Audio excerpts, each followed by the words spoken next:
ప్రభుత్వం మహాత్మా గాంధీ గారి పేరు మీద ఉన్న ఎమ్మెల్యేగా చట్టాన్ని రద్దు చేసి పథకాన్ని రద్దు చేసి దాని స్థానంలో కాదు, దానికి పూర్తి భిన్నమైన, దానికి పూర్తి వ్యతిరేకమైన ఒక కొత్త చట్టాన్ని జీ రామ్జీ పేరుతోటి పార్లమెంట్ ఆమోదించింది. ఆగమేఘాల మీద రాష్ట్రపతి గారు కూడా దాన్ని ఆమోదించి అమల్లోకి తీసుకొచ్చింది. ఈ చట్టాన్ని ప్రతుల్ని లాగ్ కాకుండా పార్లమెంట్ లో పెట్టే ముందు కూడా పార్లమెంట్ లో చర్చలకి విడుదల చేయలేదు.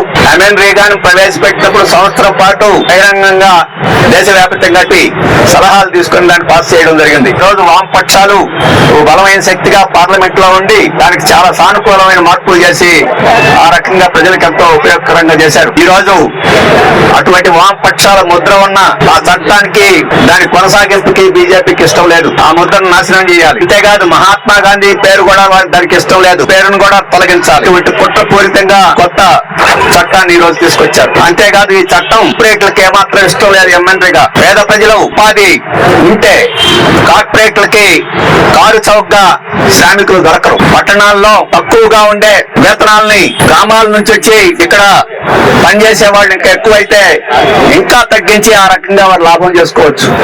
ఈ రోజు గ్రామీణ ఉపాధి చట్టం మూలంగా ప్రజలు, పేదలు, ఆఖరికి పేద రైతులు, మధ్యతరగతి రైతులు కూడా ఉపయోగపడుతున్నారు. కాబట్టి పట్టణాల్లో తమ యొక్క వేతనాలని పెంచమని చెప్పేసి కార్మికులు అడిగే శక్తి మూలంగా పెరుగుతుంది. కాబట్టి దాన్ని ఒత్తిడి చేసి దాన్ని ధ్వంసం చేయాలని కూడా కార్పొరేట్లు ఈ రోజు కోరుకున్నారు. అందుకనే ఈ మోడీ కార్పొరేట్లకు ఊడిగం చేసే ప్రభుత్వం కాబట్టి వారి ఒత్తిడి ఉంది. వారి ప్రయోజనం కోసం ఈ రోజు ఈ చట్టాన్ని చేశారు.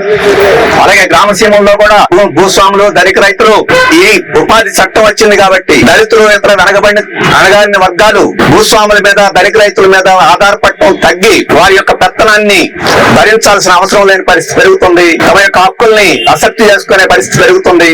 ఆ రకంగా గ్రామీణ పెత్తందారుల యొక్క పెత్తనానికి కూడా ఇది సవాలుగా మారింది.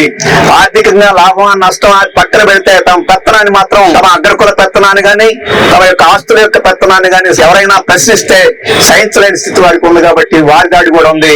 ఆ రకంగా ధనవంతులు, గ్రామీణ యొక్క కులక్కులు, అలాగే కార్పొరేట్లు వీళ్ళ ప్రయోజనం కోసం దీన్ని రద్దు చేసి కొత్త చట్టాన్ని తీసుకురావడం జరిగింది. ఇది రాష్ట్రాలని బలహీనం చేసి అధికారాన్నంతా కేంద్రీకృతం చేసుకోవాలనుకుంటుంది మోడీ ప్రభుత్వం. ఈ రోజు రాష్ట్రాలని మున్సిపాలిటీ స్థాయికి దిగజార్చాలని చెప్పేసి కోరుకుంది. అందుకని ఆర్థికంగా రాష్ట్రాలకు ఉండే హక్కుల్ని, ఇవ్వాల్సిన డబ్బును కూడా మినహాయించి 90-10గా ఉండే పంపిణీ దీని 60-40గా మార్చి ఇంకా అనేక పద్ధతుల్లో రాష్ట్రాలని ఈ రోజు పూర్తిగా బలహీనమైన స్థాయికి.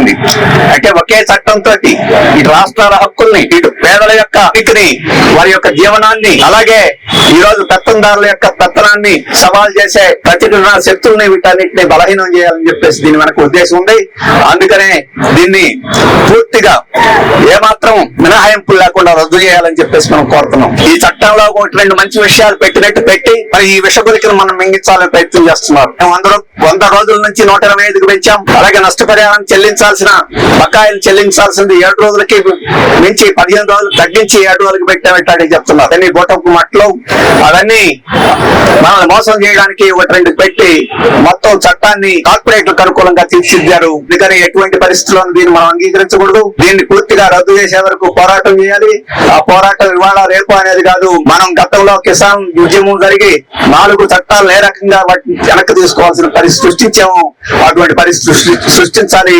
ఇది యొక్క గ్రామీణ పేదల సమస్య కాదు, ఇది కార్మిక వర్గం సమస్య, ఇది రైతాంగం, పేద మధ్యతరగతి రైతాంగం యొక్క సమస్య, మొత్తం ప్రజాస్వామిక శక్తుల యొక్క సమస్య, సామాజిక శక్తుల యొక్క సమస్య. వీళ్ళందరినీ సమీకరించి ఒక విశాలమైన ఉద్యమాన్ని మనం రాజకీయ స్థాయికి తీసుకెళ్లే ఉద్యమాన్ని నిర్మించాల్సిన అవసరం ఉంది. అటువంటి ఉద్యమంలో తప్పకుండా వామపక్షాలు గతంలాగానే ముందుంటాయి. మిగతా పక్షాలను కూడా కలిసి రావాలని, మిగతా రాజకీయ శక్తులు కూడా మినహాయింపులాగా ముందుకు రావాలని చెప్పేసి మేము కోరుతున్నాం.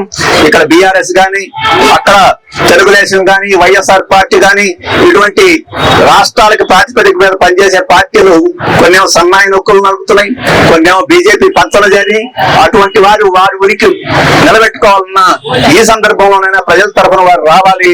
రాకపోతే తగిన రాజకీయ మూల్యం చెల్లించుకోవాల్సి వస్తుందని చెప్పేసి ఈ సందర్భంగా పాత ఉపాధి హామీ చట్టాన్ని అమలు చేయాలి.